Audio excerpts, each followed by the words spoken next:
सर्वप्रथम मी सुधाकरराव कुलकर्णी स्मृती प्रतिष्ठान व मराठी विज्ञान परिषद पानगाव विभाग यांचे आभार मानते.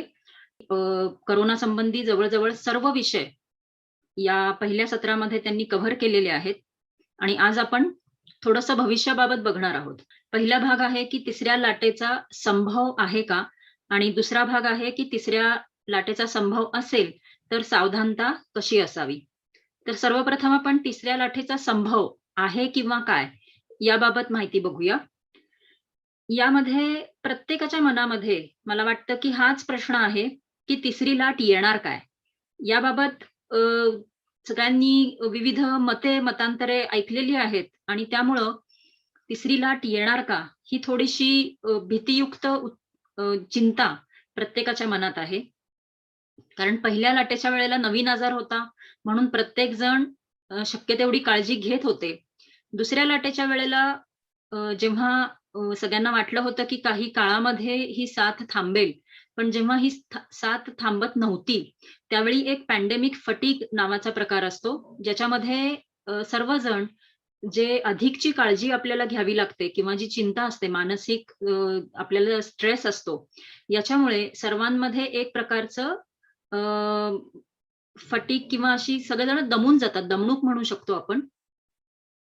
तर ही आल्यानंतर आपल्या आजूबाजूला जर आपण बघितलं असेल, तर लोकांचे नियम पाळण्याचं प्रमाण हे बऱ्यापैकी कमी व्हायला लागलं होतं आणि त्याच सुमाराला मग दुसरी लाट आली. पहिल्या लाटेच्या वेळेला केसेस एवढ्या वाढल्या नव्हत्या. मात्र दुसऱ्या लाटेच्या वेळेला आपल्यापैकी प्रत्येकाच्या आयुष्यामध्ये कुणी ना कुणीतरी आपल्याला माहित आहे, की ज्यांना कोरोना झाला होता आणि बऱ्याच जणांच्या ओळखीच्या मध्ये, कुटुंबांमध्ये, नातेवाईकांमध्ये एखादा तरी कोरोना मृत्यू देखील झालेला आहे. त्यामुळे कोरोना जवळ-जवळ आपल्या घराच्या बाहेर आल्यासारखं फिलिंग हे दुसऱ्या लाटेमध्ये आलं होतं. आणि आता दुसरी लाट आटोक्यात आल्यानंतर तिसरी लाट येईल का? आणि आली तर कशी असेल? याबाबत सगळ्यांनाच म्हणजे चिंता आहे. उत्सुकता नाही म्हणू शकत मी, पण चिंता आहे. याचं उत्तर मी देण्याऐवजी मला वाटतं की तुम्ही देखील देऊ शकाल.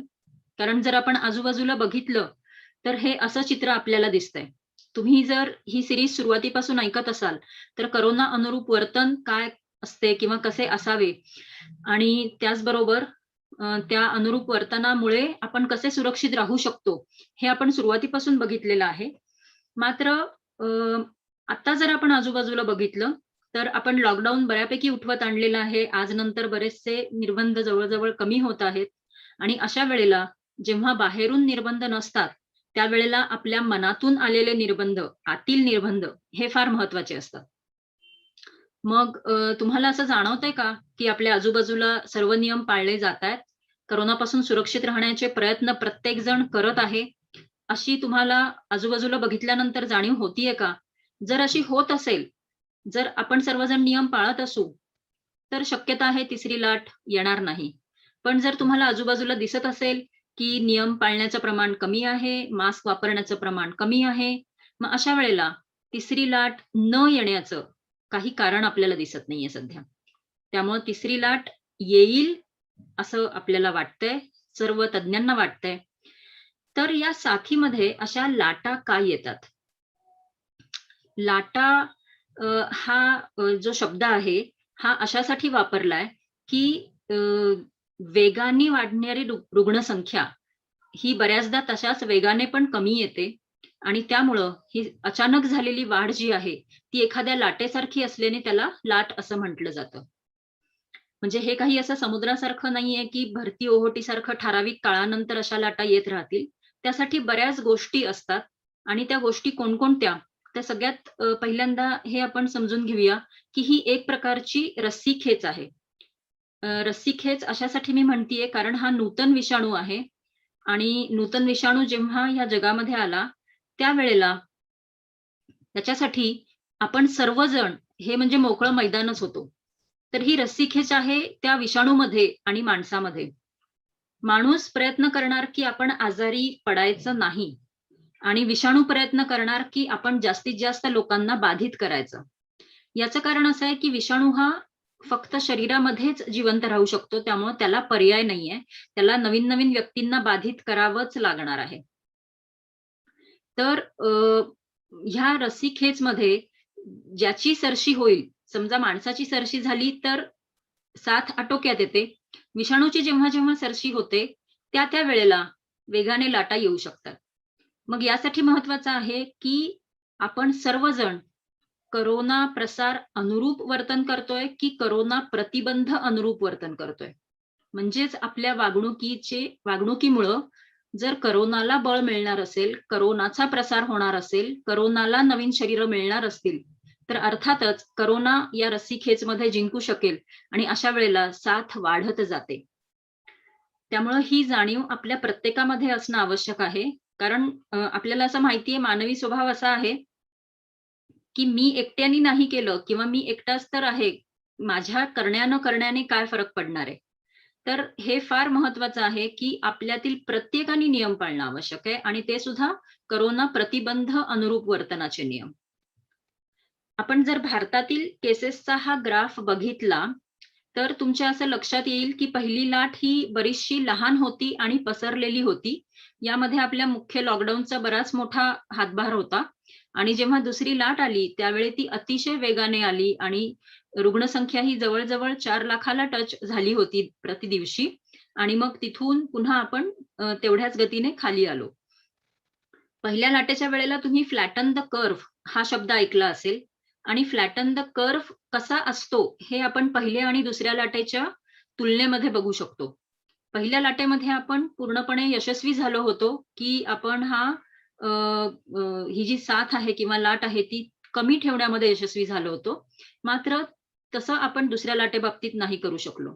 त्याचप्रमाणे तुमच्या असं लक्षात येईल, की जरी आता दुसऱ्या लाटेतल्या केसेस कमी झाल्या असल्या, तरी देखील आपण पहिल्या लाटेनंतर जेवढ्या शून्याच्या जवळ गेलो होतो, तेवढी कमी संख्या आता शक्य झालेली नाहीये आणि सर्वत्र अजूनही केसेस ह्या अधिक प्रमाणात दिसतायत, पण थोडासा प्लॅट्यू किंवा समांतर रेषा आता दिसायला लागलेली आहे आणि त्यामुळं लोकांमध्ये थोडी शिथिलता येऊन किंवा यापेक्षा जास्त आपण जे विविध नियम आहेत किंवा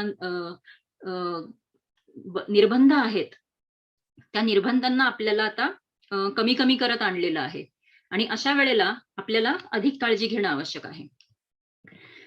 तिसऱ्या लाटेचा अंदाज जर करायचा असेल, तर त्यासाठी काही गोष्टी आवश्यक असतात. सगळ्यात महत्वाचा असतो, की काही माहिती लागते, ज्याला आपण डेटा म्हणतो किंवा जी ग्राउंड रिॲलिटी आहे, की नक्की व्हायरस किती आणि कुठे आहे, हे समजणं फार आवश्यक असतं. कारण जोपर्यंत आपल्याकडे इनपुट योग्य नसेल, इनपुट संपूर्ण नसेल, तोपर्यंत आपल्याला आपण आउटपुट किंवा माहिती किंवा अंदाज करणे, प्लॅनिंग करणे हे नाही करू शकत. त्यामुळे स्टॅटिस्टिक्सचा बेसिक नियम आहे, की जी माहिती आहे ती कंप्लीट असावी, फॅक्च्युअल असावी आणि टाइमली असावी. म्हणजे माहितीची संपूर्णता, माहितीची सत्यता आणि माहितीची तत्परता या एवढ्या गोष्टी अतिशय आवश्यक आहेत. मग यांच्या बाबतीमध्ये विशेषतः भारताच्या बाबतीमध्ये आपण काय म्हणू शकतो? तर माहितीची संपूर्णता किंवा सत्यता हे आपण प्रत्येक राज्यामध्ये 100% असेलच असं आपण म्हणू शकत नाही आहोत. त्यातल्या त्यात केरळ किंवा महाराष्ट्र यासारख्या राज्यांमध्ये जरी रुग्णसंख्या जास्त दिसत असली, तरी देखील म्हणजे कितीही मीडियामध्ये त्याबाबत वेगवेगळ्या प्रकारच्या बातम्या येत असल्या, तरी देखील आपल्याकडे माहिती ही जास्तीत जास्त संपूर्ण किंवा जास्तीत जास्त सत्य ठेवण्याच्या बाबतीमध्ये कल आहे. आणि ह्याचा प्रूफ देखील ICMRच्या जो सिरो सर्व्हे झाला त्यावरून मिळालेलं होतं, की ज्या राज्यांमध्ये दाखवलेली रुग्णसंख्या बरीच कमी आहे, पण सिरो सर्व्हेमध्ये मात्र बराच जास्त पर्सेंटेज दिसतो. आणि हा जो गॅप आहे, मधला जो गॅप आहे, की सिरो सर्व्हे मधला पर्सेंटेज आणि ऍक्च्युअल दिसणाऱ्या केसेस मधला पर्सेंटेज याच्यामधला गॅप हा केरळासाठी सगळ्यात कमी होता आणि त्यानंतर महाराष्ट्रासाठी सगळ्यात कमी होता. म्हणजे ही खरं तर आपल्यासाठी अभिमानाची बाब आहे, की आपण खऱ्या माहितीवर अवलंबून असणारे निर्णय घेत आहोत आणि लोकांच्या सुरक्षेसाठी ते अतिशय आवश्यक आहे.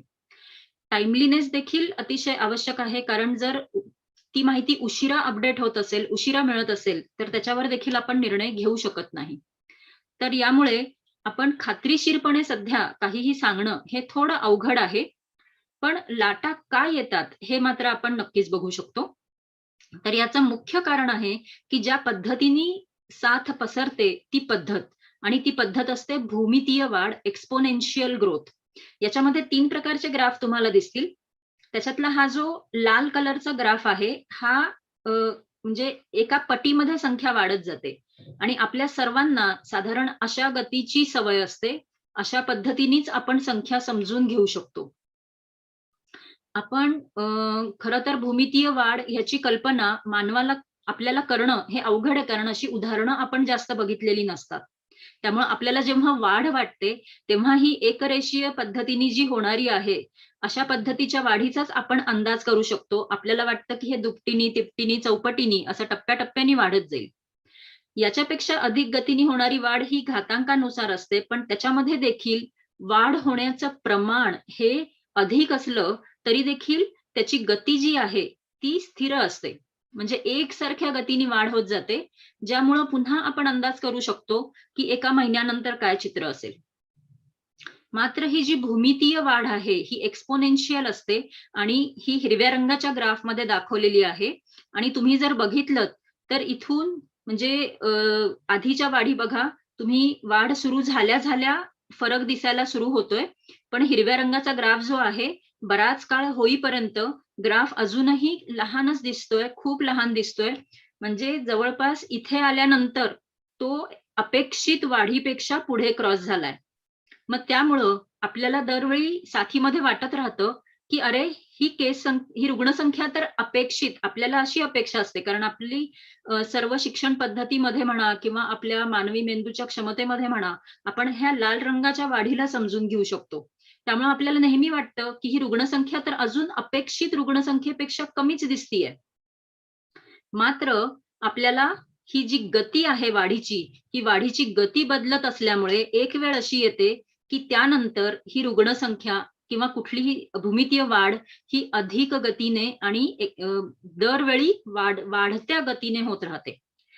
तर ही भूमितीय वाढ हे साथीमध्ये लाटा येण्याचं मुख्य कारण आहे आणि हे कारण आपण बदलू शकत नाही. जेव्हा कधी बाधा होणार, संसर्गजन्य आजार असणार, त्यावेळेला जर आपण प्रतिबंध केला नाही, तर अशा वेळेला ही अशीच वाढ होते आणि त्यामुळं बऱ्याचदा तुम्हाला अशीही शंका वाटत असेल, की अरेच्चा, रुग्णसंख्या अजून एवढी कमी दिसतीये, तरी देखील सरकार निर्बंध का वाढवायला लागलंय? रुग्णसंख्या तर फार कमी दिसतीये. पण लक्षात घ्या, सरकारला भूमितीय वाढ रोखायची आहे आणि त्यामुळं त्यांना जेवढ्या लवकर ते निर्बंध सुरू करतील, तेवढ्या लवकर ही लाट आटोक्यात येऊ शकते पुढची किंवा ती कमी राहू शकते. त्यामुळं ही महत्वाची संकल्पना तुम्ही समजून घ्यायला पाहिजे. तर हे खरंच असं घडतं का? तर त्यासाठी हे न्यूयॉर्कचं एक सध्याचं एक्झाम्पल आहे.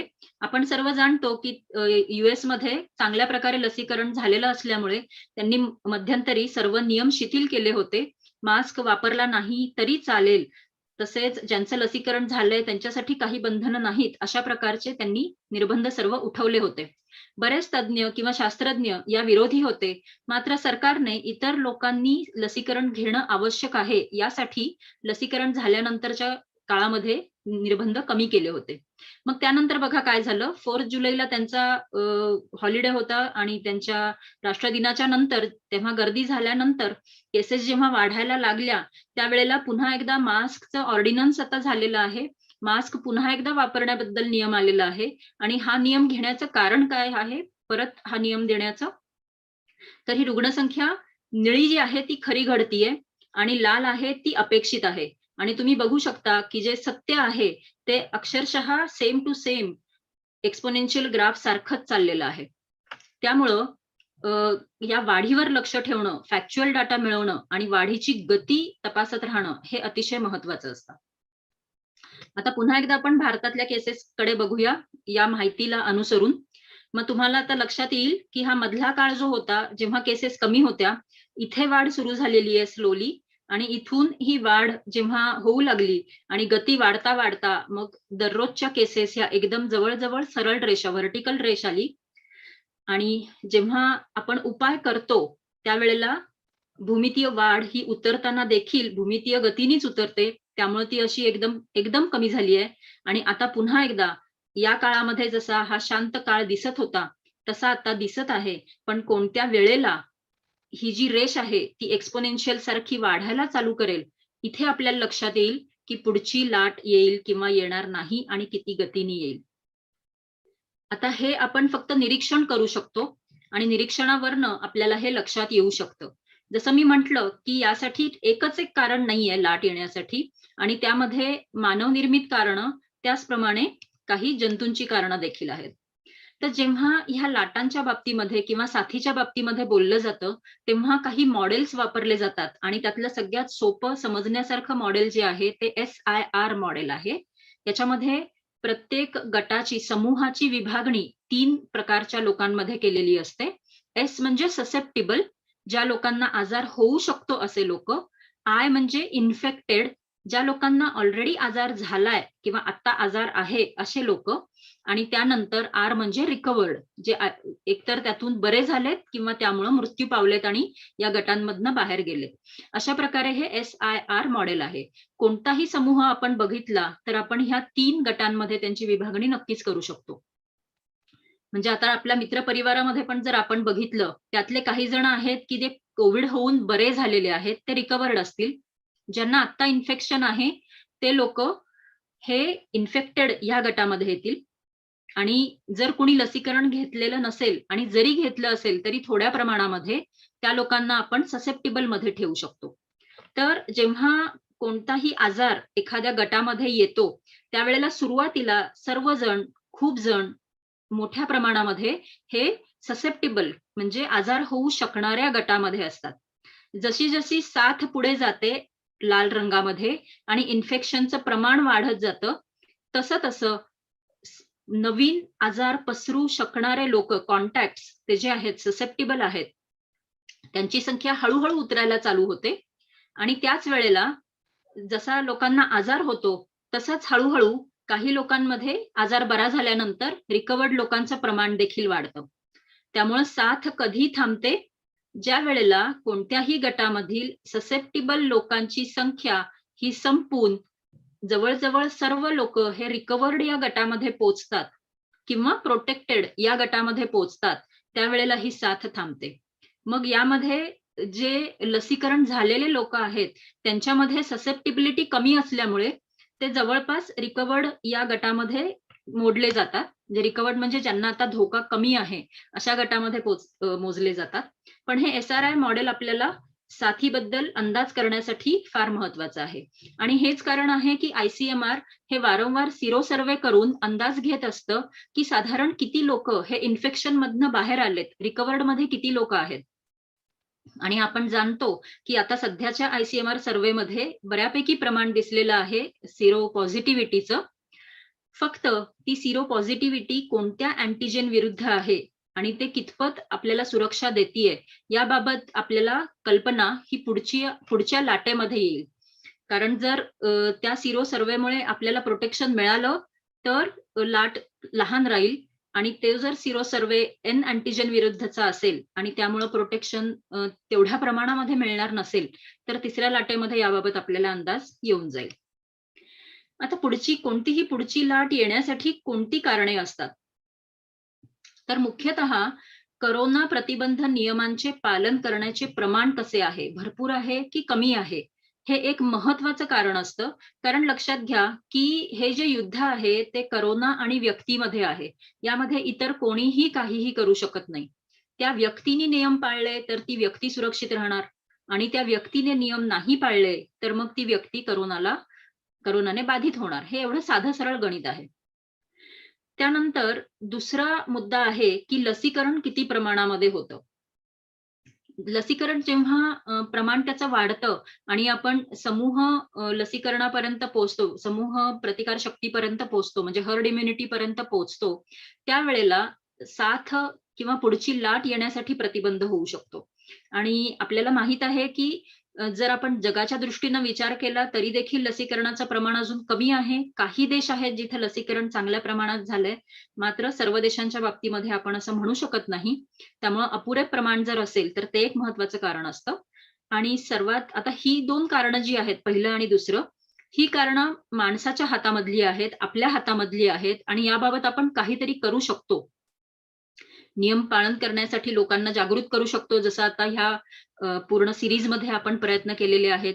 त्याचप्रमाणे लसीकरण वाढवण्यासाठी देखील शक्य तेवढे प्रयत्न करू शकतो.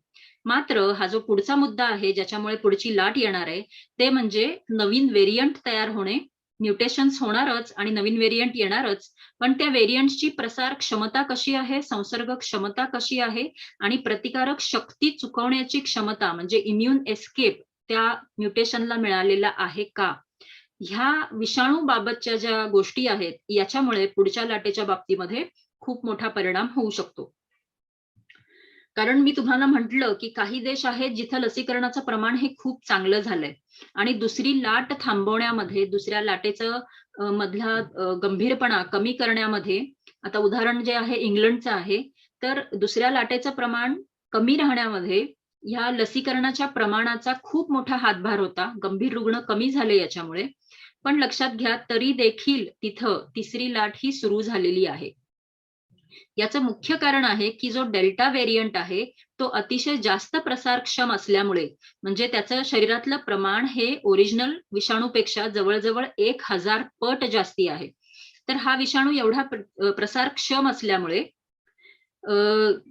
UK म्हणा किंवा US म्हणा, या देशांमध्ये जे नवीन रुग्ण दिसून येतायत, त्यांच्यामध्ये डेल्टाचं प्रमाण अतिशय जास्त आहे. इथे तुम्हाला ह्या रंगांमध्ये लक्षात येईल, की डेल्टा जेव्हा सुरू झाला, तेव्हा हा कमी प्रमाणामध्ये होता, पण त्याचा प्रसार वाढल्यामुळे जो आधीचा त्यांचे बाकीचे व्हेरियंट्स आहेत, आधी इंग्लंडमध्ये त्यांचा एक ओरिजिनल व्हेरियंट पण होता, अल्फा. पण हे सगळे व्हेरियंट बाजूला पडलेत आणि जास्तीत जास्त रुग्ण हे फक्त डेल्टाचे दिसायला लागलेत. आणि तुम्हाला या चित्रामध्ये पुन्हा लक्षात येईल, की हे देखील एक्सपोनेन्शियल सारखंच आता गती वाढत पुढे चाललेलं आहे. त्यामुळे भूमितीय वाढ ही अशा व्हेरियंटच्या वाढीमध्ये देखील दिसून येते. ही प्रसार क्षमता म्हणजे नक्की काय असतं? तर यासाठी R0 ही व्हॅल्यू आहे. याबद्दल आपण यापूर्वी देखील बोललोय. तर मी फक्त तुम्हाला या तुलनात्मकरित्या दाखवते, की कसा फरक पडतो. जेव्हा R0 ही संख्या 1 असते, याचा अर्थ असा आहे, की जर एक बाधित रुग्ण असेल, तर त्या एका बाधित रुग्णापासून नवीन किती रुग्ण तयार होणार? भूमितीय वाढ होत असताना एका रुग्णापासून एकाहून अधिक जास्त रुग्ण तयार होत असतात आणि त्यामुळं असं लीप्स अँड बाउंड्स असं आपण म्हणतो ना, अधिक वेगाने ही संख्या वाढत जाते. तर साथ तेव्हा संपते जेव्हा R0 हे 1 पेक्षा खाली जातं. R0 1 म्हणजे जर मला कोरोना झाला, तर माझ्यापासून नवा केवळ 1 रुग्णच तयार व्हायला पाहिजे. त्यापेक्षा जास्त झाला तर साथ वाढणार आणि त्यापेक्षा कमी झाला तर मात्र साथ थांबणार. पण जेव्हा R0 1 असतं, तेव्हा प्रत्येक रुग्णापासून 1 नवा रुग्ण तयार होतो आणि असं 10 वेळा घडलं, तरी देखील आपण 10च रुग्ण असतात. त्यामुळे ही सरळ रेषीय वाढ आहे. जर R0 हे 1.5 असेल, म्हणजे बघा अगदी थोडासा फरक पडलाय. म्हणजे एका रुग्णापासून 1.5 रुग्ण, 1.5 रुग्णांपासून पुढे जाताना अशा पटीमध्ये पुढे-पुढे आपण जातोय. मग अशा वेळेला 10 वेळा असं घडलं, की एकूण रुग्ण हे 170 असतील साधारण. हे R0 2 असल्यानंतर बघा तुम्ही फक्त एवढाच फरक पडलाय R0 मध्ये आणि 2000 पेक्षा जास्त रुग्ण झालेत. आणि तेच जर R0 3 असतं, त्यावेळेला एका रुग्णापासून 3 नवे रुग्ण तयार होतात आणि जेव्हा असं 10 वेळा घडतं, त्यावेळेला एकूण रुग्णसंख्या ही जवळ-जवळ 88,500 झालेली असते. म्हणजे आपण 10 पासून 88,500 रुग्णांपर्यंत पोहोचण्यासाठी R0 हा फक्त 3 म्हणजे 2 नीच वाढलेला असायला पाहिजे, 3 पर्यंत पोहोचतो. आता कोरोना विषाणूचा R0 नक्की किती आहे हे बघूया. जर आपण तुलनात्मकरित्या बघितलं, तर वुहानमध्ये सापडलेल्या व्हायरसचा R0 ही संख्या ही साधारण 2-2.5 पर्यंत होती. त्यानंतर जी युरोपमध्ये अल्फा होता, अल्फाचा साधारण 3 पर्यंत होता. म्हणजे आपण हे जे चित्र बघितलं, याच्यामध्ये हे खालचं चित्र. तर या चित्रामध्ये आपल्याला 3 पर्यंतच R0 आहे. पण आत्ताचा जो डेल्टा आहे, त्याचा R0 हा साधारण 5 ते 8 पर्यंत आहे. म्हणजे एक डेल्टाचा रुग्ण जर असेल, तर त्यापासून नवे 5 ते 8 रुग्ण तयार होऊ शकतात. पुन्हा बघा, जेव्हा R0 1 होतं, ते फक्त 3 पर्यंत वाढलं, तर रुग्णसंख्या ही एवढी झाली 10 वेळा सायकल झाल्यानंतर, म्हणजे 10 रुग्णांचे टप्पे झाल्यानंतर. मग आता कल्पना करा, की हा अशा भूमितीय गतीने ही वाढ आहे आणि आपल्याला R0 3च्या ऐवजी R0 8 असणाऱ्या विषाणूशी लढायचंय. मग अशा वेळेला जगातल्या जास्तीत जास्त देशांमध्ये जी तिसरी लाट येतेय ही शक्यतो डेल्टा व्हेरियंटमुळे येतेय. कारण या डेल्टा व्हेरियंटला जर आपल्याला थांबवायचं असेल त्याची प्रसार क्षमता अधिक असल्यामुळे नियमांचं पालन हे पूर्वीपेक्षा जास्त काटेकोरपणे करणं आवश्यक आहे. आणि आपण पूर्वीपेक्षा कमी प्रमाणात नियम पाळतोय असं तुम्हाला आजूबाजूला बघितल्यानंतर लक्षात येईल. तर आपल्याला हे प्रमाण आता वाढवणं हे अत्यावश्यक झालेलं आहे. दुसरा मुद्दा महत्वाचा जो होता इम्युन एस्केप, या बाबतीमध्ये लॅम्बडा व्हेरियंटच्या बाबतीमध्ये स्टडीज सुरू आहेत. आतापर्यंत जे व्हेरियंट ऑफ कन्सर्न आहेत अल्फा, बीटा, गॅमा आणि डेल्टा एवढेच आहेत 4. इम्युन एस्केप या बाबतीमध्ये यांच्यातील कुणामध्येही अजून ठामपणे दिसलेला नाही. मात्र लॅम्बडा हा व्हेरियंट याच्यावर अभ्यास सुरू आहेत की त्याच्यामध्ये इम्युन एस्केप आहे का. मात्र त्याची प्रसार क्षमता कमी असल्याने डेल्टा एवढी पसरण्याची क्षमता त्याची नाहीये. त्यामुळे अजूनही तो साऊथ अमेरिकन कंट्रीजमध्ये जास्त प्रमाणात दिसून येतोय. इतर देशांमध्येही आहे पण प्रमाण अजून कमी आहे. मात्र जर एखाद्या व्हेरियंटमध्ये इम्युन एस्केप झाला तर त्यावेळेला ह्या पूर्ण साथीचं चित्र वेगळं असेल. कारण आता आपण लसीकरणाच्या जोरावर साथीला आटोक्यात आणण्याचा प्रयत्न करतोय. इम्युन एस्केपचा अर्थच असा आहे की ती दाद देणार नाही आणि त्यामुळं आपल्याला पुनश्च वेगळ्या प्रकारे किंवा इतर काही मार्गांनी किंवा नवीन लसींचा वापर करून आपल्याला मग पुढच्या लाटा थांबवायला लागतील. त्यामुळं इम्युन एस्केप होणारा व्हेरियंट मिळू नये हीच आपल्याला पूर्णपणे या दृष्टीनं आपल्याला प्रयत्न करायला हवेत. दुसरा महत्वाचा प्रश्न सगळ्यांच्या मनात असतो तो म्हणजे तिसरी लाट कधी येणार. तर आतापर्यंत तुम्ही सर्व लक्षपूर्वक ऐकलं असेल तर तुमच्या लक्षात येईल की हा अंदाज करणं सध्याच्या परिस्थितीमध्ये अतिशय अवघड आहे. तुम्ही मला सर्च करताना आता एक बातमी मिळाली की ऑगस्टच्या शेवटच्या आठवड्यामध्ये लाट येणार. म्हणजे असे काही अंदाज होते की आता लगेच लाट सुरू होईल. पण अजून तरी आपल्याला काही तसं चित्र दिसत नाहीये. सध्या आपण 2 लाटांमधला जो पिरियड असतो जेव्हा केसेस ह्या कमी असतात त्या पिरियडमध्ये आहोत आणि हा पिरियड किती काळ चालेल हे अर्थात वेगवेगळ्या ठिकाणी वेगवेगळ्या प्रकारे आहे. जर आपण पूर्ण जगभरातलं चित्र बघितलं तर असं आपल्या लक्षात येईल की पहिली लाट ही जगभरामध्ये अतिशय सुरुवातीच्या काळामध्ये, बघा एवढ्या सुरुवातीच्या काळांमध्ये दिसलेली आहे. तीच लाट भारतामध्ये सुरू व्हायला उशीर झालेला होता. जेव्हा दुसरी लाट अमेरिकेत सुरू होती तेव्हा आपली पहिली लाट सुरू होती. त्यामुळं आपला करोनाचा जो ग्राफ आहे किंवा करोनाचा पूर्ण प्रवास आहे हा थोडासा आपण इतर देशांहून मागे चाललेलो आहोत. आता आपली दुसरी लाट संपतीये आणि त्यावेळेला बऱ्याच ठिकाणी तुमच्या लक्षात येईल की आपल्या दुसऱ्या लाटेच्या बरोबरीनं UK मध्ये आता तिसऱ्या लाटेची सुरुवात आहे. बरोबर. त्यामुळं जर आपण बाकी देशांमधलं चित्र बघितलं तर त्याच्यावरूनही आपण काही अंदाज करू शकत नाही. कारण इथे UK मध्ये बराच मोठा गॅप दिसला. इथं तिसऱ्या लाटेमध्ये गॅप जास्ती नव्हता. त्याचप्रमाणे जर ब्राझीलचे चित्र बघितलं तर ब्राझीलमध्ये कुठलीही लाट अशी पूर्णपणे आटोक्यात आलेलीच दिसत नाहीये. तसंच काही वेळेला इटली सारख्या ठिकाणी ह्या लाटा एकात एक गुंतल्यासारख्या दिसतात. त्यामुळं पिक्चर हे प्रत्येक देशामध्ये वेगळं आहे. कारण प्रत्येक देशांनी जशा प्रकारे ह्या महासाथीचा सामना केला, जे नियम वापरले, ज्या वेळेला वापरले ते सर्व वेगळे होते. लसीकरणाचं प्रमाण आता प्रत्येक देशामध्ये वेगळं आहे.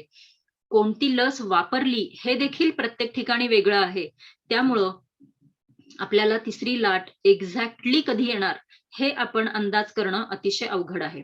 पण हे मात्र आपण नक्कीच सांगू शकतो की ज्याप्रमाणे जगभरातल्या प्रत्येक देशामध्ये चित्र वेगळं होतं त्याचप्रमाणे पूर्ण भारत देशामध्ये एकत्रितपणे लाट येणं थोडंसं अवघड आहे.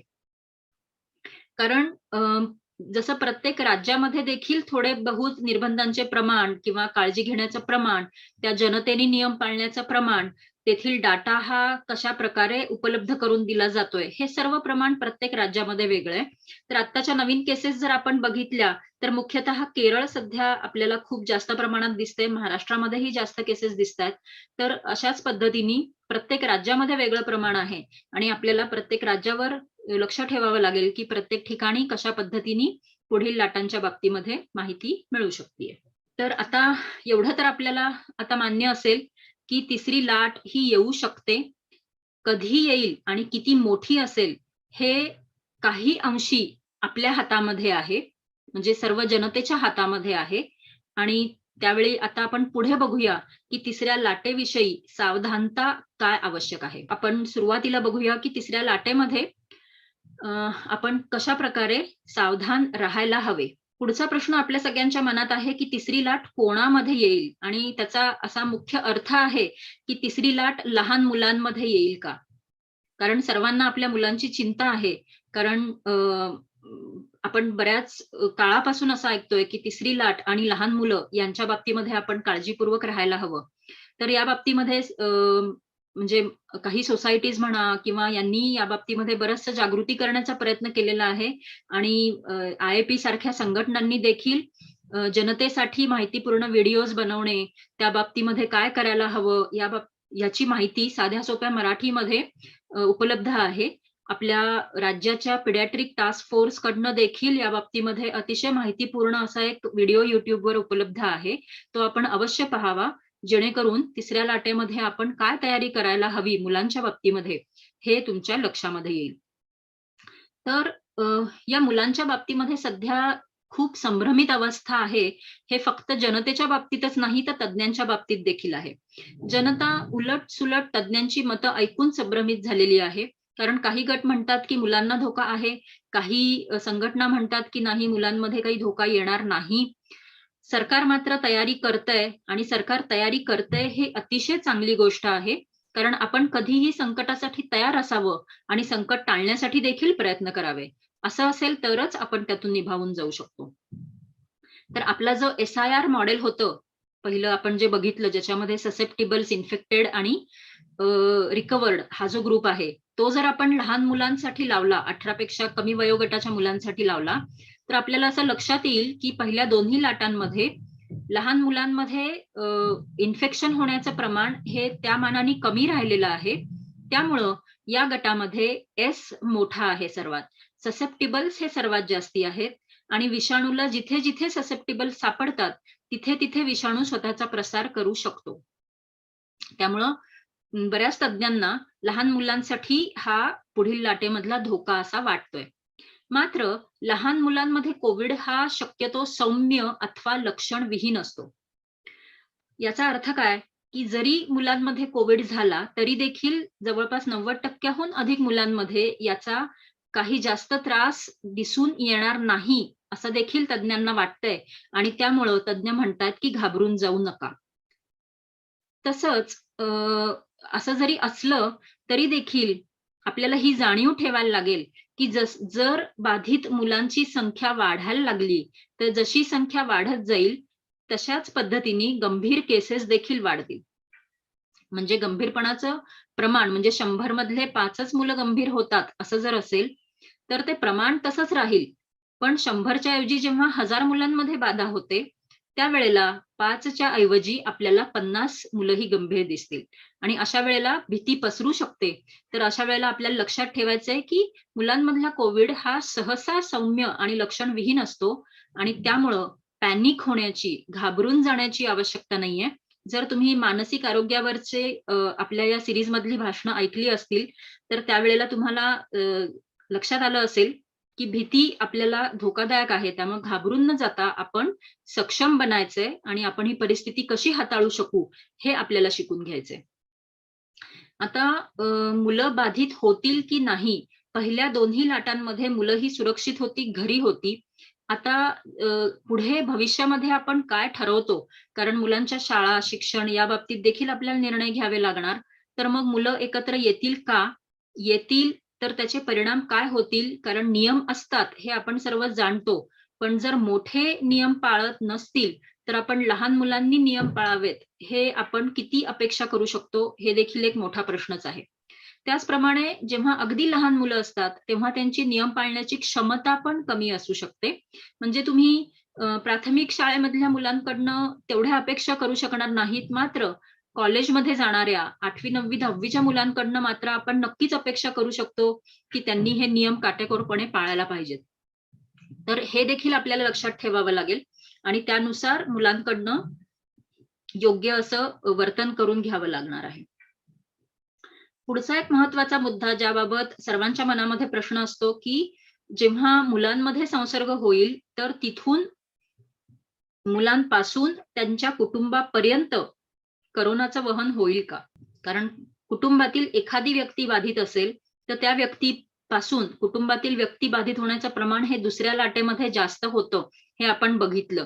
त्यामुळे तिसऱ्या लाटेमध्ये देखील असंच प्रमाण असेल आणि जर डेल्टा व्हेरियंट येणार असेल किंवा असेल तिसऱ्या लाटेसाठी, तर अशा वेळेला त्याची संसर्ग क्षमता ही 5 ते 8 असल्याने कुटुंबामध्ये प्रसार होण्याचं प्रमाण हे अतिशय जास्त असणार आहे. तर आपण ह्या भविष्यातल्या धोक्याच्या घंटा ज्या आहेत त्या जाणवून घेऊन त्यांच्यावर योग्य ते उपाय करणं आवश्यक आहे. असं दिसून आलंय की मुलांपासून पुढे होणारा प्रसाराचं प्रमाण हे कमी असतं, मात्र ते पूर्णपणे शून्य नसतं. त्यामुळे आपल्याला त्यांच्या बाबतीमध्ये ही काळजी घ्यावीच लागणार आहे. मुलांमधील कोविड हा वयस्क व्यक्तींमधील कोविडपेक्षा थोडासा वेगळा असतो. जरी मुलांमध्ये कोविड सौम्य आणि लक्षणविहीन असला तरी देखील कोविड नंतर मुलांमध्ये काही विशिष्ट प्रकारचे आजार दिसतात आणि ते त्यांच्या बदलत्या इम्युनिटीमुळे झालेले असतात. त्यांना MIS-C आणि MIS-N असं म्हटलं जातं. म्हणजे मल्टी सिस्टीम इन्फ्लमेटरी सिस्टीम, म्हणजे दाह होतो त्यांच्या शरीरामध्ये विविध अवयवांचा आणि त्या अवयवांना बाधा झाल्यामुळे विविध लक्षणं दिसतात आणि मुलांमध्ये एकाच वेळेला विविध संस्थांमध्ये शरीरातल्या या आजाराचा त्रास दिसू शकतो. तर हा आजार वेळेत ओळखणे आणि त्याला योग्य तो उपचार करणे हे आवश्यक असतं. त्यामुळे आपल्याला कोविड बरोबरच कोविड झाल्यानंतर, त्या मुलाला झाल्यानंतर किंवा कुटुंबातील व्यक्तींना झाल्यानंतर, कुटुंबातील सर्व मुलांच्या बाबतीमध्ये आपल्याला पुढील 4 ते 8 आठवड्यांपर्यंत MIS-C आणि MIS-N यांचं काही लक्षण दिसतंय का? ताप कमी न होणारा ताप येतोय का? हे आपल्याला लक्ष देणं हे आवश्यक आहे. पहिल्या लाटेमध्ये असं वाटलं होतं की नवजात शिशूंना या कोविडचा काहीही त्रास होत नाही. मात्र दुसऱ्या लाटेमध्ये आपल्या असं लक्षात आलंय की नवजात शिशूंमध्ये देखील या मल्टी सिस्टीम इन्फ्लेमेटरी सिंड्रोमचं प्रमाण काही प्रमाणामध्ये दिसून येते, विशेषतः जर आईला बाधा झालेली असेल तर अशा वेळेला. आणि यासाठीच आता सरकारने लसीकरण हे गर्भवती स्त्रिया तसेच स्तनदा माता या दोघांनाही देण्याची परवानगी दिलेली आहे.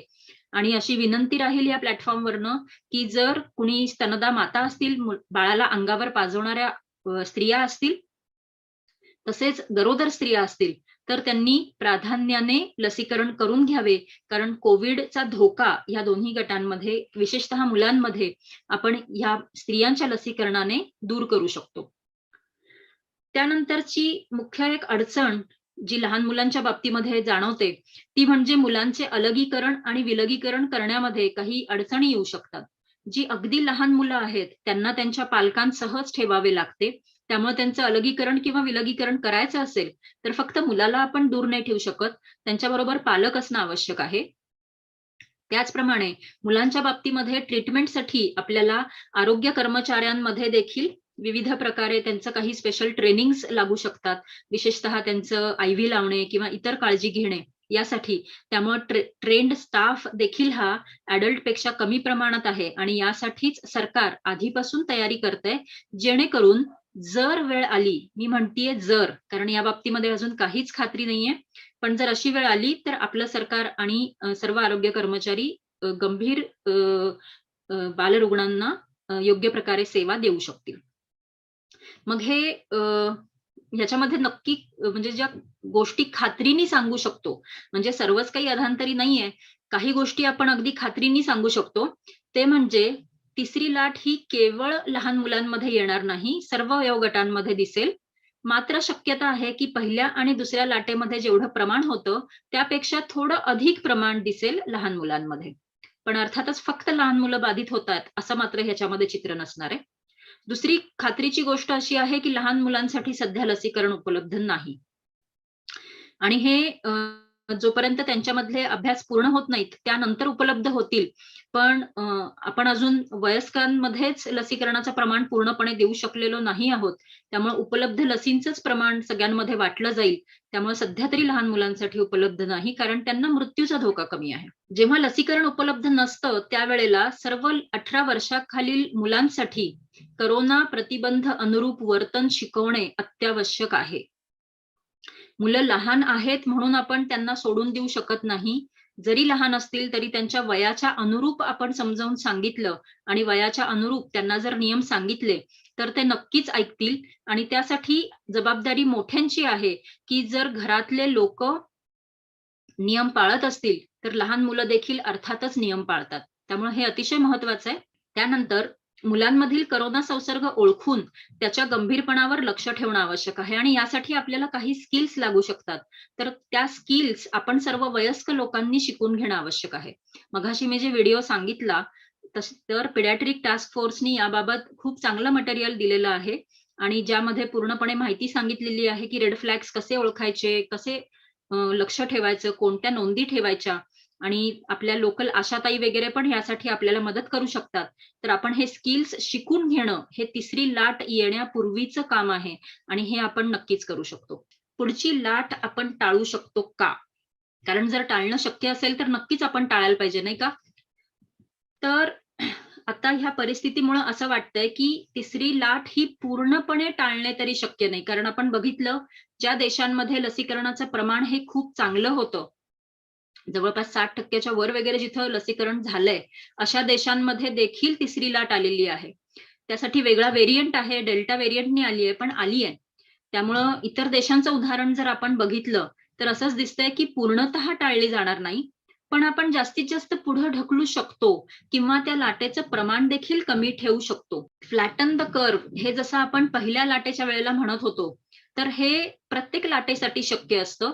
मात्र त्यासाठी एकजूट आवश्यक नाही तर अत्यावश्यक आहे. कारण सर्व समूह एकसारख्या प्रकारे प्रयत्न करत असेल तर अशा वेळेला आपण लाटेला वाढण्यापासून प्रतिबंध करू शकतो. त्याचप्रमाणे रुग्णसंख्या कमी असताना नियमांचं पालन कसं आहे? रुग्णसंख्या कमी असताना लोक नियम पाळणं बंद करतात, कमी करतात. असं केल्याने पुढची लाट येण्याची शक्यता वाढते आणि लवकर येऊ शकते. तर रुग्णसंख्या कमी झाल्यानंतर लोक किती नियम पाळतात हे पुढच्या लाटेच्या येण्याच्या बाबतीमध्ये आणि त्याचं प्रमाण कमी राखण्याच्या बाबतीमध्ये अतिशय आवश्यक आहे. आता लसीकरण हे जर आपण जगामध्ये बघितलं तर प्रत्येक देश तुम्हाला वेगळ्या रंगामध्ये दिसेल आणि हे माझं प्रेझेंटेशन झाल्यानंतर मी तुम्हाला हे चित्र पुन्हा एकदा दाखवते. ते इंटरॅक्टिव्ह आहे. तर इथं तुम्हाला लक्षात येईल की प्रत्येक देशामध्ये हे वेगळ्या प्रकारे आहे आणि यामुळे प्रत्येक देशाला मिळणारी सुरक्षा ही वेगवेगळ्या प्रकारची आहे. प्रत्येक देशाला असं वाटतंय की मी माझ्या नागरिकांना सुरक्षित करेन आणि माझे नागरिक सुरक्षित झाले की माझा देश सुरक्षित होईल. पण हे खरंच असं होईल का? तर हे वाक्य आपल्याला नेहमी लक्षात ठेवायचंय. No one is safe from corona virus until everyone is safe. हे असं का म्हटलं जातंय? कारण जर वेगवेगळे व्हेरियंट हे कुठल्याही देशात तयार झाले, युके मध्ये जो व्हेरियंट तयार झाला होता तो देखील सर्वत्र पसरला. जो आता डेल्टा व्हेरियंट आहे भारतामध्ये पहिल्यांदा सापडला, पण आता सगळ्या देशांमध्ये आहे. तर अशा प्रकारे जोपर्यंत सर्व देशांमध्ये कोरोना व्हायरस ही साथ कमी होत नाही तोपर्यंत आपण कुणीही सुरक्षित होऊ शकत नाही. तर आपण पुढच्या आणि महत्वाच्या भागाकडे पोहोचूया. ते म्हणजे तिसऱ्या लाटेमध्ये आपण सुरक्षित कसे राहायचे, स्वतः कसे सुरक्षित राहायचे आणि आपल्या कुटुंबाला कसे सुरक्षित ठेवायचे. तर यासाठी मी काही साध्या सोप्या गोष्टी सांगू शकेन. सर्वात पहिली आहे की ज्यांना जोखीम अधिक आहे त्या लोकांनी लसीकरण प्राधान्याने घ्यावं. आता सध्या परिस्थिती अशी नाहीये की ज्यांना ज्यांना लस हवी आहे त्या सर्वांना लगेच उपलब्ध होतीये. काम टप्प्याटप्प्याने सुरू आहे. मात्र ज्यांना लसीकरण घेतल्याने सर्वात जास्त फायदा आहे असे ज्यांना सहव्याधी आहे, ज्यांचं वय जास्ती आहे, अशा सर्व लोकांनी प्राधान्याने घ्यायला हवं. तसंच तरुणांमध्ये देखील जर कोणते आजार असतील तर अशा गटांनी देखील अगदी प्राधान्याने लसीकरण करायला हवं. लसीकरण केल्याने प्रश्न संपत नाही. मात्र लसीकरण केल्यानंतर जर कॉम्प्लेसन्सी येणार असेल, म्हणजे शिथिलता येणार असेल, तर त्यामुळे धोका जास्त वाढतो. आणि आपल्या आजूबाजूला बऱ्याचदा असं लक्षात येतं की लोक म्हणतात, अरे आता आम्ही लस घेतली, आता काळजी करायची काय कारण नाहीये. त्यामुळे नियम पाळण्याचं प्रमाण हे कमी होऊ शकतं. तर हे आपल्याला लक्षपूर्वक टाळायचंय. लसीकरण झाल्यानंतर देखील आपल्याला करोना प्रतिबंधाचे उपाय हे पाळत राहायला हवेत.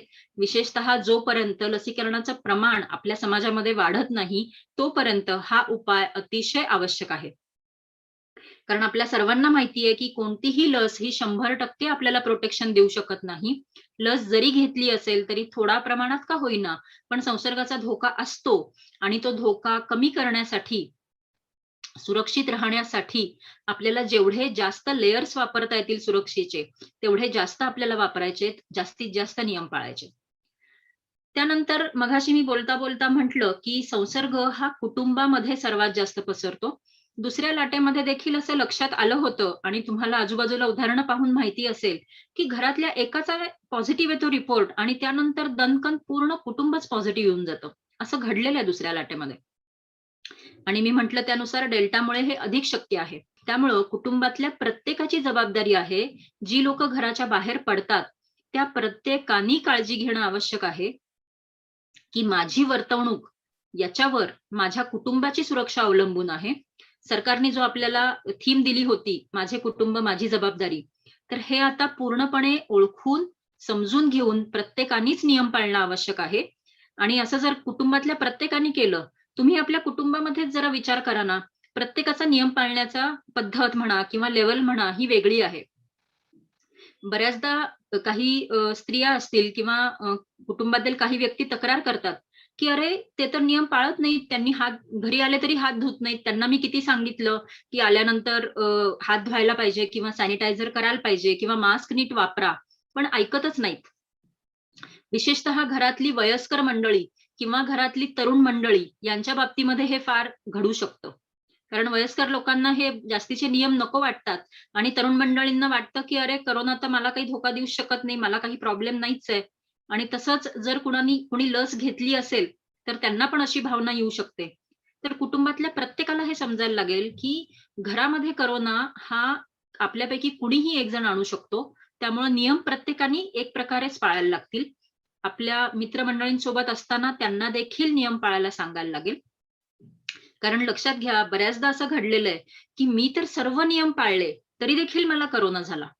याचं कारण असं असतं, की फक्त मी नियम पाळून फक्त 50% काम होतं. जेव्हा माझ्या संपर्कातील प्रत्येक व्यक्ती नियम पाळते, तेव्हा ते 100% प्रोटेक्शन मिळतं आपल्याला. त्यामुळं फक्त मी नियम पाळून फायदा नाहीये. नियम इतरांनी देखील पाळायला पाहिजे. मग तसं म्हटलं तर आम्ही हे जे कोरोनाची माहिती तुम्हाला सांगतोय वेगवेगळ्या मार्गांनी, हा थोडासा आमचा पण स्वार्थ आहे.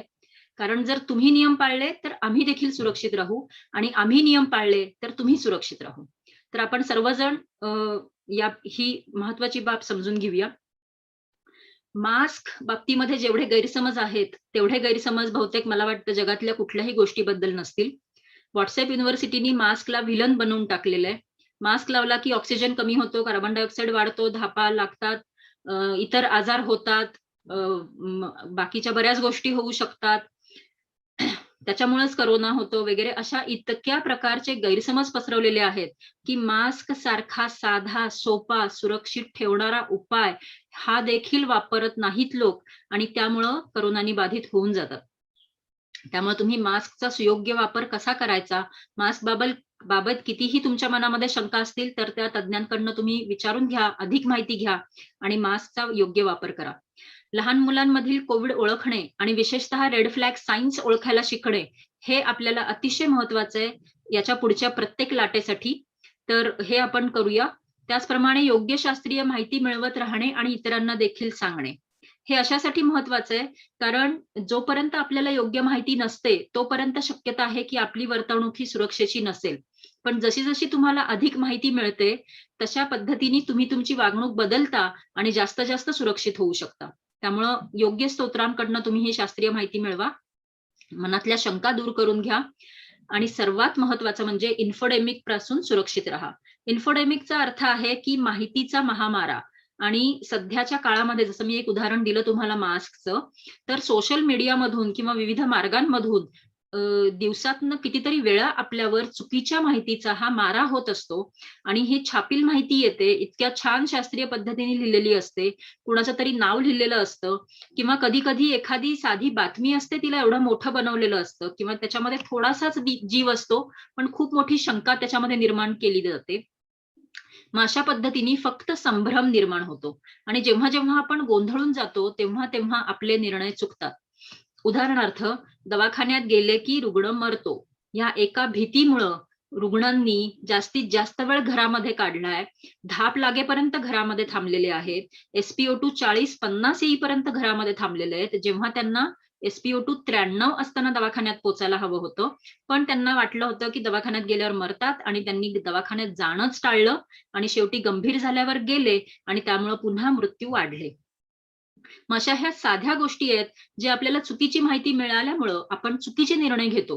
तर हे फार महत्वाचं आहे पुढच्या लाटांच्या बाबतीमध्ये आणि मी असंही म्हणेन, की पुढच्या साथींच्या बाबतीमध्ये.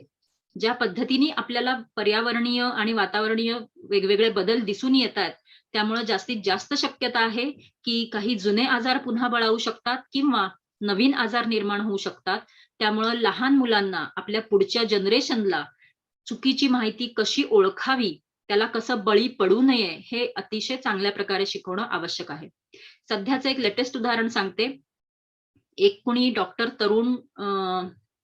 तरुण नावाच्या व्यक्तीचा एक व्हिडिओ WhatsAppवर रिसेंटली फिरला होता, ज्याला चुकीच्या पद्धतीने मुंबईच्या एका कॉलेजचं डीन असं म्हटलं गेलं आणि बघा डीन काय म्हणतायत आणि बघा ते मास्क वापरू नका म्हणतात. अशा पद्धतीने व्हिडिओ फिरला आणि त्याच्यावर असं छान नाव वगैरे लिहिलेलं असल्यामुळे लोकांनी लगेच तो पुढे-पुढे पाठवला, की हे म्हणतायत, की मास्कने तुम्ही मरणार आणि तुम्ही लसीकरण करू नका. अशा पद्धतीचा फार विचित्र मेसेज होता. जर आपण एक साधा Google सर्च केला असता, की ही कोण व्यक्ती आहे, तर तिथं लगेच आपल्याला कळतं, की फॅक्ट चेक ऑलरेडी झालेलं आहे. त्याच्या बाबतीमध्ये जवळपास पानभर लेख होते, की हे चुकीचं आहे आणि त्या व्यक्तीवर FIR दाखल झालीये. ती व्यक्ती मुंबईची नव्हती, तर दिल्लीची होती. म्हणजे सर्वच माहिती चुकीची होती त्याच्यामधली. पण जर आपण खात्री केली नाही, तर आपण ती पुढे माहिती पाठवतो आणि इन्फोडेमिकचा भाग बनतो आणि आपण कोरोनाला वाढायला मदत करतो. कारण संभ्रम असेल, जिथं शंका असेल, तिकडे कोरोना वाढणार हे सत्य आहे. समजा तिसरी लाट आलीच, तर नियंत्रित ठेवण्यासाठी आपण काय करू शकतो? सगळ्यात महत्वाचं म्हणजे आपल्या प्रत्येकाने लक्षण जाणवताच त्याच दिवशी स्वॅब टेस्ट करायची. कारण माहिती ही संपूर्ण पाहिजे, कंप्लीट पाहिजे, बरोबर ना? तर कोरोना कुणाकुणाच्या शरीरामध्ये दडलाय हे समजणं फार आवश्यक असतं. त्यामुळे तुम्ही जेव्हा स्वॅब टेस्ट करता, तेव्हा तुम्ही माहिती निर्माण करता आणि माहिती निर्माण करता म्हणजे एक प्रकारे देशसेवा करत असता. देशाला योग्य माहिती देत असता, की हां, कोरोना माझ्यापर्यंत पोहोचलाय आणि मी त्याला पुढे जाऊ देणार नाही, ही माझी जबाबदारी आहे. म्हणजेच काय, जर मी कोरोना माझ्यापर्यंत पोहोचल्यानंतर माझ्या पुढे जाऊ दिला नाही, म्हणजेच मी आर नॉट हा 1 पेक्षा कमी ठेवला. ॲटलीस्ट 1 पेक्षा जास्त होऊ दिला नाही, बरोबर ना? म्हणजे मी पुन्हा साथ थांबवण्यामध्ये देशाला मदत करू शकतो. म्हणजे मी जर अलगीकरण आणि विलगीकरण ह्याचे नियम पाळले, तर आर नॉट हा 1 पेक्षा कमी राहू शकतो. त्यामुळे ही पण एक प्रकारची देशसेवा आहे आणि त्यामुळं स्वॅब टेस्ट करणं आणि अलगीकरण आणि विलगीकरण करणं हे फार महत्वाचं आहे. त्यानंतर जेव्हा आपल्याला कुठलंही लक्षण नसतं, त्यावेळेला म्हणजे आपण स्वतः नॉर्मल असतो, त्यावेळेला कोरोना अनुरूप वर्तणुकीचे सर्व नियम काटेकोरपणे पाळणं आवश्यक आहे. हे वाक्य मी का घेतलं इथं? तर तुम्ही बघा, जेव्हा लक्षण येतं, तेव्हा लगेच आपण मास्क लावतो. जेव्हा लक्षण येतं, तेव्हा कुटुंबातल्या इतरांना सुरक्षित ठेवण्याचा प्रयत्न करतो. पण जर तुम्ही आधीचे व्हिडिओज बघितले असतील, तर तुमच्या असं लक्षात येईल, की कोरोना सर्वात जास्त संसर्ग होणार याचा कालावधी लक्षण सुरू झाल्यानंतर पहिले 2 दिवस आणि लक्षण सुरू होण्यापूर्वी म्हणजेच तुम्ही नॉर्मल असतानाचे 2 दिवस असा असतो. तर जर आपण नॉर्मल असताना नियम पाळत नसू, तर अर्थातच आपण नकळतपणे संसर्ग पसरवणार आहोत. त्यामुळे लक्षात घ्या, लक्षण आल्यावर आपण विलग व्हायचंच आहे. जर आपण कुणाच्या कॉन्टॅक्टमध्ये आलो, तर आपण अलग व्हायचंच आहे. पण असं नसताना देखील, आपण पूर्णपणे नॉर्मल असताना देखील, जेव्हा सर्वजण नियम पाळतील, सर्वजण विशेषतः मास्क व्यवस्थित लावतील, त्यावेळेला तिसरी लाट नक्कीच लहान राहील, नियंत्रित राहील. लसीकरण काही व्यक्ती टाळतात, कधी भीतीमुळे टाळतात, कधी गैरसमजामुळे टाळतात किंवा कधी-कधी मिळत नाहीये, कशाला थोडा त्रास होतोय, अशा किंवा सोबत कोणी नाहीये, कसं करायचं माहित नाहीये. या विविध कारणांमुळे लसीकरण होत नाही. तर आपण आपल्या आजूबाजूच्या सर्व व्यक्तींना लसीकरणासाठी जे काही सहाय्य आवश्यक असेल, कधी माहिती देण्याची गरज असेल, कधी गैरसमज दूर करण्याची गरज असेल किंवा कधी त्यांना रजिस्ट्रेशन करून देण्याची गरज असेल, तर जे काही सहाय्य हवंय त्या पद्धतीने जर आपण सहाय्य केलं, तर जसं मी म्हटलं, की आपण एकमेकांना सुरक्षित करत पुढे जायला पाहिजे. तर ते लसीकरण जसं-जसं वाढत जाईल, समजा तुम्ही ऑफिसमध्ये आहात आणि ऑफिसमधल्या 3-4 व्यक्तींनीच लस घेतलेली नाहीये. तर त्या व्यक्तींपासून कोरोना हा त्या व्यक्तींच्या शरीरातून तुमच्या ऑफिसमध्ये येण्याची शक्यताही वाढत जाते किंवा राहते तशीच. तर तेच जर संपूर्ण ऑफिस लसीकरण झालेलं असेल, तर अशा वेळेला अर्थातच आपल्याला सर्व नियम पाळायचे आहेत. पण जेव्हा सर्वांचं लसीकरण झालेलं असतं, तेव्हा अ, एकत्रितपणे सर्व ऑफिस देखील सुरक्षित होतं. त्यामुळे आपल्याला लसीकरण कोणी टाळत असेल, तर त्या लोकांना आवश्यक ते सहाय्य द्यायचंय आणि सर्वात महत्त्वाचं म्हणजे सुपर स्प्रेडर इव्हेंट टाळायचे आहेत. आपण आता आजूबाजूला बघितलं असेल, सर्वजण फिरायला जातायत, पार्ट्या होत आहेत, समारंभ होत आहेत, लोकं एकमेकांच्या कार्यक्रमासाठी जात आहेत. मग हे जे सुपर स्प्रेडर इव्हेंट असतात, जिथं एकाच वेळेला जास्त लोकांमध्ये संसर्ग जाऊ जाऊ शकतो. म्हणजेच लक्षात घ्या, की जो आर नॉट आहे, तो एकदम 8 वरनं त्या एका घटनेने वाढू शकतो. तर अशा घटनांना आपण हजर राहणं पण टाळायचंय.